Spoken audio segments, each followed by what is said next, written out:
"You don't make your Barbies have sex?" The words are still hanging in the air, and before I can respond, my friend Megan has undressed Barbie and Ken, and she's doing something I can't even begin to explain. I blush and look away as I watch her mash Barbie's torso into Ken's upper chest. I blush and I look at the ground and I start rearranging the little Barbie shoes while she grinds her plastic panties against Ken's lower thigh. "No," I say. "I've never done that before." "You have to do it," Megan says. "It's just what adults do." This was not the direction I'd hoped this afternoon would take.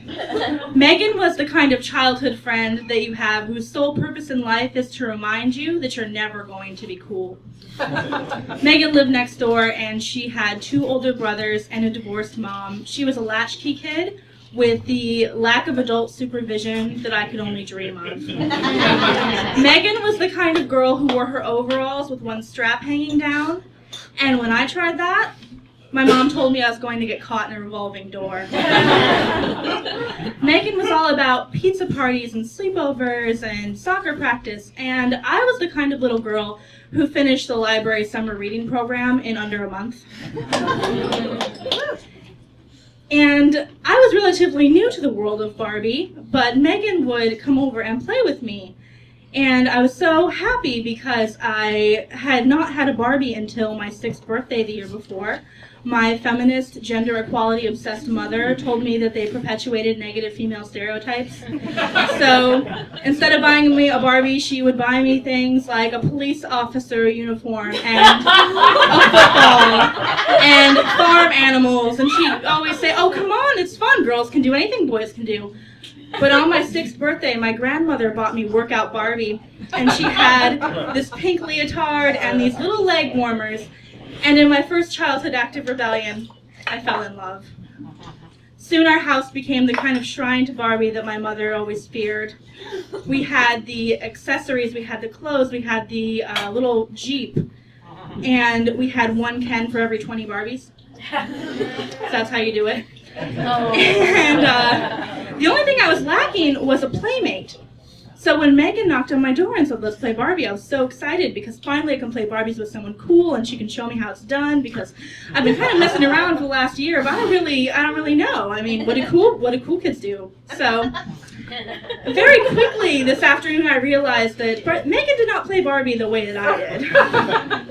And I don't know how many people here have played Barbie, but let me break it down for the guys. It's really quite easy. First of all, you need several Barbies, and like I say, you have one Ken for every 20. He's got his pick of the harem. Yes. And you need the accessories, and you need some sort of a family unit.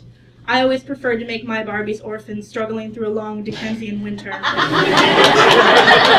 And in this, you move the plot along by saying, okay, it's sort of like Dungeons and Dragons. You just got to help each other out. I said things like, "Okay, Megan, now that Barbie's killed her evil twin, she can finally marry Ken. It's going to be so romantic. She's going to take over the kingdom of Kalimbar, finally assume her heir to the rightful throne."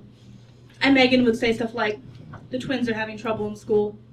And I would roll my eyes, but I went along with it because she had the Malibu dream house. And Megan finally got to the moment where the Barbies were undressed and grinding all sort of against each other, and she said, "It's easy, just don't let your mom catch you." Later that afternoon, after Megan had gone home, I bolted myself in my room, I pushed my Fisher-Price chair against the door, and I tried it out for myself. And it was the nakedness that really confused me, because Barbie is not supposed to be naked. Barbie is there for dressing up. Even the Barbies whose heads have popped off and your mom puts them back on and says, "Oh, it's totally fine, they look completely normal." Even those Barbies, the retired Barbies, even they have clothes. But naked like that, it just really freaked me out. But I went for it anyway. "I love you, Barbie." "I love you, Ken." "Let's have sex." "Okay." But I just didn't get it. Because while Megan had told me it's what adults do, she explained the how, she didn't explain the why. And I was 7 years old, years away from even the period talk. And I'm not sure that any appropriate adult role model could have explained to me the difference between sex and love. And to be honest, at 24, I'm still not sure I get it.